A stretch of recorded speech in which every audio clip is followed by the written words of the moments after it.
They knew a lot about the aliens, like they were connected.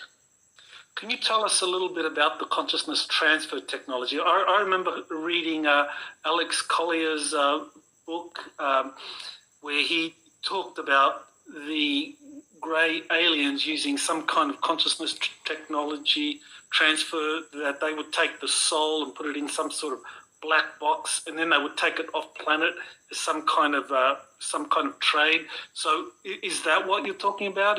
What do you know of this consciousness transfer technology? Well, there's a couple that I've heard described, including Alex's description, but the one that made more of a powerful impact was how Ted Rice, in the Masquerade of Angels book by Dr. Carla Turner, where one of his early experiences when he was, I think, 10 years old. And then, so, when he was a kid, he had a major abduction experience where they did they transferred his soul essence into a clone body that was already pre-prepared. So, but how they did this was through it was like a human-looking figure in a white lab coat, kind of. It was really an alien, but they dress up sometimes like humans in doctor coats. They looked like stupid and silly. But I guess in his description, they made him drink a fluorescent green liquid, like a small cup of this fluorescent green liquid. And he's like in some kind of medical dental chair kind of thing, tied up. And then once he drank the fluorescent liquid, it caused him to, black out. I think it caused a vomiting kind of gastrointestinal rejection.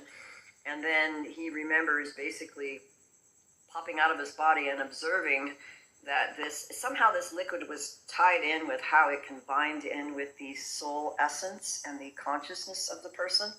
And then they transferred that consciousness to a black box. I don't know if they literally put the liquid in there, but the liquid had essence of the soul in it. And so he understood it as a transfer of consciousness into this black box.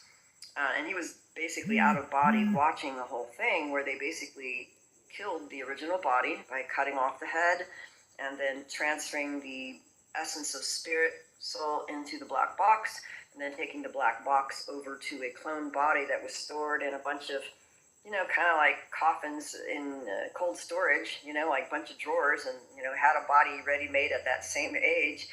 And then to activate putting the soul back in the body, they had to do some kind of electrical signal where they placed the black box on the chest shoulder area, like on the side, and then it kind of activated the heart, like when they do give you the EKG thing to get the heart beating.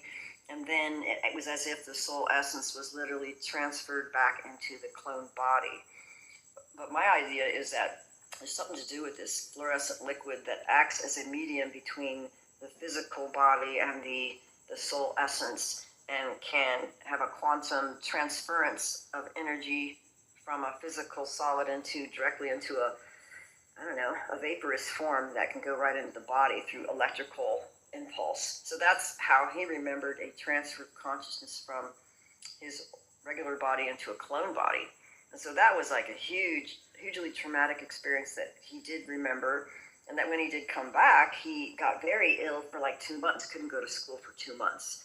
And then he ended up getting to see childhood diseases over again. At that time, they still had chicken pox and mumps and measles, but he ended up getting the childhood diseases that he had already had, So it shows that second body, wasn't immunized against these diseases. So that's one case of transfer of consciousness. But there's another that is a little more subtle, that still has to do with the black box, but can transfer the consciousness from the black box to something else. And then there's another one. This is what was in Dr. Corrado Malanga's work, and there's a sketch of this on my website somewhere. It has to do with these cylindrical large containers that can hold the physical body. So there's like a horizontal one, and then there's a vertical one. And one person I know, who I've interviewed like 4 times, who has a lot of conscious memory, was put in one of these chambers. And then what they did is they activate some kind of frequency, and then the frequency causes their etheric body, the etheric double, to be just activated, as if it basically just jerks them out of the body.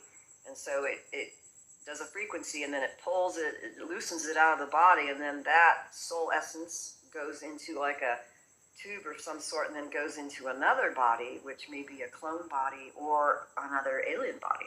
And she remembers this happening to her. But Dr. Kurata Malanga had heard this reported several times in his hypnotic regressions, and even got someone to do a sketch of the equipment that they saw when this took place.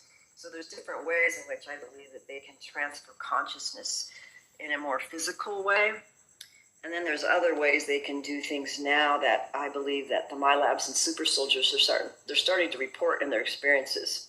That has to do with, I know it's complex, but if they can split the consciousness through trauma, creating alter personalities that have a specific skill of interest, then they can access that alter personality while you're still in your physical body, asleep in bed, pull them up on a trigger cue code through telepathic triggering, and then pull that astral alter straight out of the body and transfer it into a clone or another reality where they have some kind of usefulness because of that alter's skill as an asset.